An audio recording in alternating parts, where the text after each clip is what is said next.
Hello everyone and hello mga saswang. Welcome back again to my hair transformation and to my channel. And this is me again, your all-time favorite queen of home service ribbon here in Muntinlupa, anytime and anywhere. And I am your saswang Ruel. And for today's video, halika at samahan niyo po ako mag-unbox tayo ng binili kong ULady Professional Hair Iron na slim plate at i-review natin ito sa inyo mga saswang. Kaya sa mga naghahanap ng mga pangmalakasan na hair iron, panoorin tong video na to at bagay na bagay ito sa inyo. I think na familiar na kayo dito sa ULady Professional Hair Iron na ito dahil nakita nyo na ito at nagawan ko na ng content or topic itong Professional ULady Hair Iron na ito dito sa TikTok and sa YouTube. Ayun po ay ang ULady Professional Hair Iron na big blade. I think na marami sa inyo na magtatanong at magsasabi sa akin na bakit ang dami ko mga plancha na binibili at nire-review dito sa aking TikTok at sa aking YouTube. Well, si Seswang Ruel po kasi ay nagre-review po talaga ng mga gamot at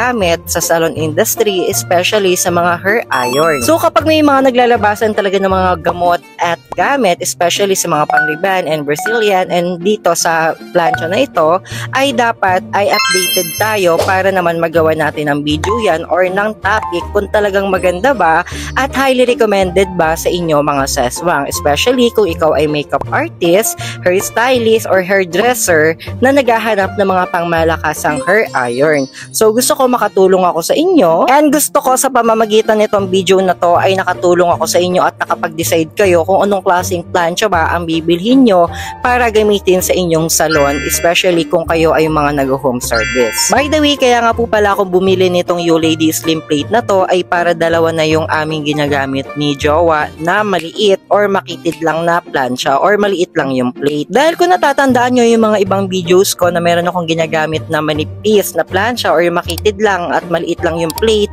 which is ayun po yung color violet, ayun po yung Remington na hair iron. And by the way, ayun nga po pala yung top 1 sa akin pagdating sa the best hair iron for rebonding. So kaya ako bumili noon para ito ang gagamitin ni Jowa dahil nag-aagawan kami dun sa planchang yon dahil mas sanay siya at mas gusto niya gamitin ang plancha na maliit lang. At alam nyo ba mga seswang, dapat talaga meron kayong ganitong klaseng kaliit na plancha dahil perfect ito dito sa may nape area and sa may patilya or sa may tenga mga seswang ay perfect na perfect po yung ganito klaseng kaliit na plancha. Ang lalong-lalo nga po pala kapag meron kayong customer na lalaki na maikli ang buhok na gusto magpariban ay perfect po talaga ito at talagang mareriban nyo sila ng maganda dahil maliit lang ang plate ng inyong plancha. Compare sa malaking plate na hindi natin maiwasan na makapaso tayo sa ating client dahil malaki nga po ang plate. At mas mapaplansya po natin siya ng perfect na perfect kapag maliit talaga yung plate na ginagamit natin, lalong-lalo na kapag talagang maliit or maiksi lang talaga yung buhok at abot na abot siya mga saswang. By the way, sa mga magtatanong nga po pala kung saan ko ito nabili ko lang po ito kay Mr. Louie Cortez Gonzalez.